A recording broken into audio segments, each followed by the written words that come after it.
Bonjour à tous, j'espère que vous êtes toujours en forme. On a commencé les leçons de géologie sur le temps et les roches, on a vu la chronologie relative. Intéressons-nous maintenant à la chronologie absolue. Vous êtes prêts? C'est parti!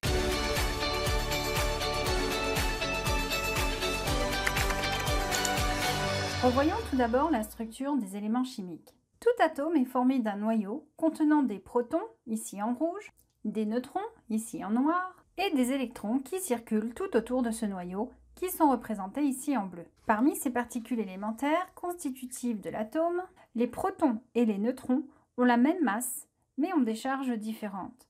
Un neutron est électriquement neutre, alors qu'un proton est chargé positivement. L'électron, lui, est chargé négativement. Électrons et protons ont des masses différentes, mais des valeurs de charge qui s'annulent. Il y a donc toujours autant d'électrons que de protons, car un élément chimique est électriquement neutre. Un atome est symbolisé de cette manière. X correspond à l'élément chimique. A est ce qu'on appelle le nombre de masse. Il correspond au nombre total de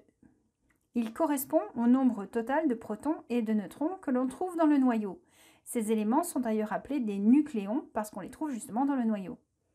Z, c'est le numéro atomique, ça correspond au nombre de protons. Voici quelques exemples. Pour l'hydrogène, Z égale 1, donc A égale 1 et N égale 0. Pour l'hélium, Z égale 2, donc A égale 4, donc N égale 2.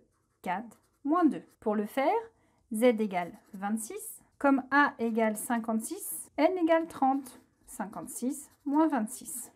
Quand on parle d'un élément chimique, on parle également des ions. Un ion, c'est un atome qui porte une charge électrique.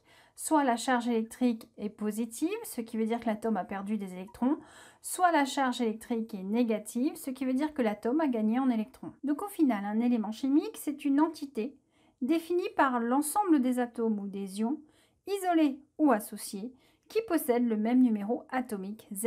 Par exemple, l'élément cuivre dans le métal, c'est l'atome, et la solution de sulfate de cuivre avec les ions cuivre. Tous les éléments chimiques sont rassemblés dans un tableau par numéro atomique Z.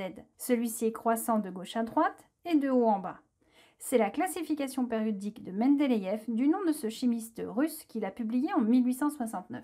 Pour un même élément chimique, le nombre N de neutrons peut varier. Comme leur nombre de protons Z reste le même, cela signifie que A, le nombre de masse, varie aussi. Ces atomes sont appelés des isotopes de l'élément chimique considéré. Par exemple, voici les isotopes de l'élément carbone. Le carbone 12, le carbone 13, le carbone 14. Ils ont tous 6 protons.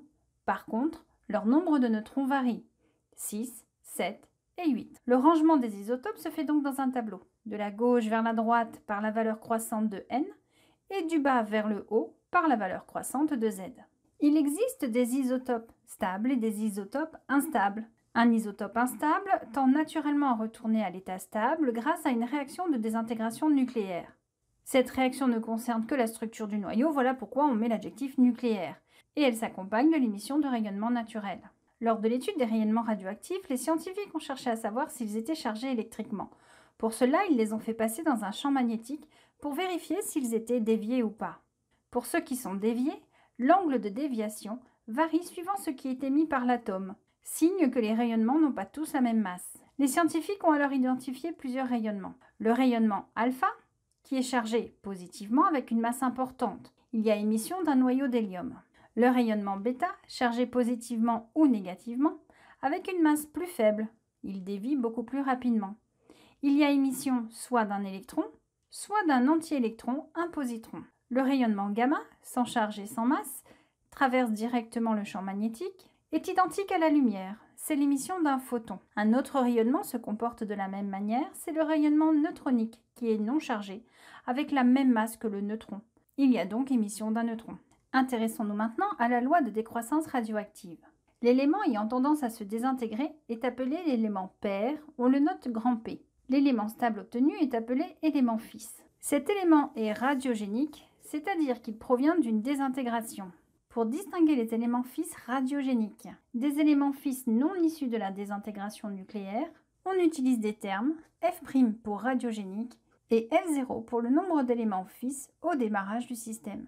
On peut donc dire que l'ensemble des éléments fils F est égal à F0 plus F', l'ensemble des éléments fils radiogéniques, c'est-à-dire issus d'une désintégration. De ce fait, comme deux éléments radiogéniques fixes ont été formés, cela signifie que deux éléments pairs ont été désintégrés. Donc le nombre d'éléments pairs à un temps donné est égal au nombre d'éléments pairs de départ moins le nombre d'éléments fixes formés. Ainsi, le nombre d'éléments P diminue en fonction du temps, tandis que le nombre d'éléments fixes produits augmente. Comme chaque élément pair est remplacé par un élément fixe, le nombre total d'éléments du système reste le même. On dit que le système est clos ou fermé. Il n'y a pas d'apport extérieur ni de perte. On appelle demi-vie ou période, notée grand T, le temps nécessaire à la diminution de moitié des noyaux instables. Soit P le nombre d'éléments pairs à la formation du système. Ainsi à T, on a P égale P0 sur 2, c'est-à-dire que le nombre d'éléments pairs mesurés dans un échantillon correspond au nombre d'éléments pairs au départ divisé par 2. À 2T, on a P égale P0 sur 2 divisé par 2, puisqu'on est à 2T, donc P0 sur 4. À 3T, on a P égale P0 sur 8, et à 4T, on a P égale P0 sur 16. On a donc une formule générale qui dit que P est égal à P0 sur 2 puissance n, avec n le nombre de périodes. 2 périodes, 2 puissance 2. 3 périodes, 2 puissance 3. 4 périodes, 2 puissance 4. 2 fois 2 fois 2 fois 2, ça fait 16. On obtient donc ce qu'on appelle une courbe de désintégration radioactive. À T égale 0, on a 100% d'éléments P. À la demi-vie, on n'a plus que 50% d'éléments P. À 3 demi-vie, on n'a plus que 12,5% d'éléments P. Et à 4 demi-vie, on n'a plus que 6,5% d'éléments P, etc., etc. La constante de désintégration peut se déterminer graphiquement grâce à la tangente à l'origine qui intercepte l'axe des temps à l'abscisse de valeur t égale 1 sur lambda. La question est, peut-on trouver une fonction dépendante du temps permettant de trouver le nombre d'éléments P non désintégrés à un instant quelconque et qui n'est pas forcément multiple de cette fameuse demi-vie? Et là, nous allons faire des maths. Alors je vous rassure tout de suite, toute cette démonstration mathématique n'est pas au programme du bulletin officiel. Cependant, une fois que l'on a compris les calculs, les fameuses formules à retenir qui sont très compliquées sont beaucoup plus acceptables pour notre cerveau. Allez, on fait un petit effort, on y va. La variation du nombre d'éléments radioactifs en fonction du temps, dP sur dt, est une variation qui est négative. Pourquoi? Parce qu'on a une diminution du nombre d'éléments radioactifs au cours du temps. Par contre, cette valeur est proportionnelle au nombre total d'éléments présents au début et dépend de la constante de désintégration. Comme les désintégrations sont très rapides, dt tend vers 0. On obtient alors cette dérivée, dp sur dt égale moins lambda p. On a donc une équation différentielle à résoudre pour connaître p en fonction du temps. On va commencer par regrouper les variables. On obtient donc dp sur p égale moins lambda dt. Cette équation s'intègre en fonction du temps. On va intégrer chaque côté de l'équation. On a donc ln de p égale moins lambda t plus c. C est une constante, vous le savez, il reste toujours une constante puisqu'on vient de faire une intégrale. Mais ne vous inquiétez pas, cette constante, on va s'en débarrasser. On veut, nous, isoler p. On va donc prendre l'exponentielle de chaque côté de l'équation. La voici. Exponentielle de ln de p égale exponentielle de moins lambda t plus c. On obtient donc p à un temps donné est égal à l'exponentielle de moins lambda t fois exponentielle de la constante. L'exponentielle d'une constante est égale à une autre constante que l'on va nommer c'. On obtient donc p à un temps donné est égal à exponentielle de moins lambda t fois c'. Pour trouver c', on va regarder ce qu'il se passe à t égale 0. À t égale 0, on a le nombre d'éléments pairs au temps 0 est égal au nombre d'éléments pairs de départ. Donc p0 est égal à exponentielle de 0 fois c'. Or, une exponentielle de 0, c'est 1. Donc P0 égale C'. Donc notre constante, c'est simplement la quantité initiale d'éléments radioactifs P0.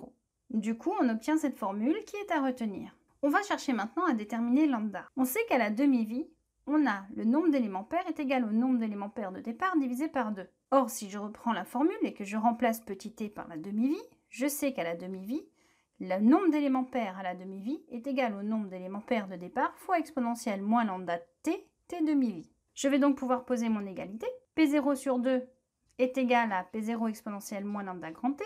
Donc 1 demi de P0 égale P0 exponentielle moins lambda grand t.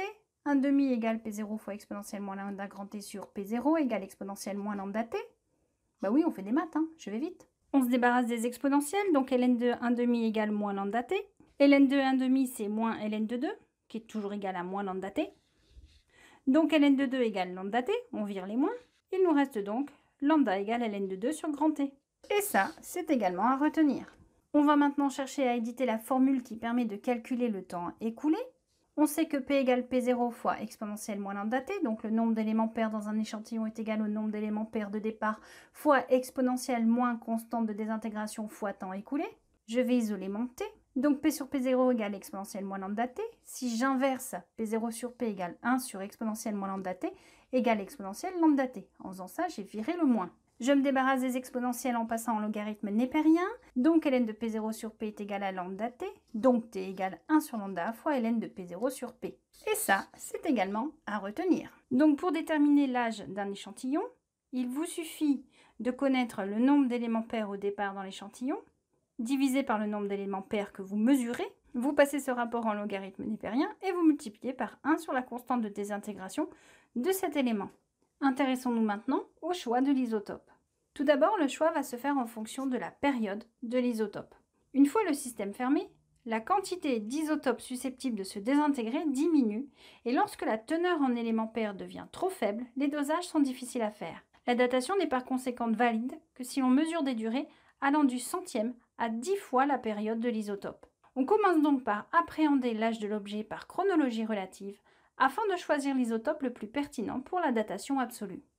Il existe 3 types de radiochronomètres en fonction des conditions de fermeture du système. Par exemple, quand l'élément pair est connu, c'est le cas de la méthode du carbone 14. On peut choisir un radiochronomètre pour lequel l'élément pair est inconnu, combiné à une absence d'élément fils F0 dans le système à sa fermeture. C'est le cas de la méthode potassium-argon. Ou alors, combiné au fait que la quantité d'éléments pairs est inconnue, la quantité de F0, c'est-à-dire d'éléments fils à la fermeture du système, est inconnue elle aussi. On va utiliser dans ce cas-là la méthode rubidium-strontium.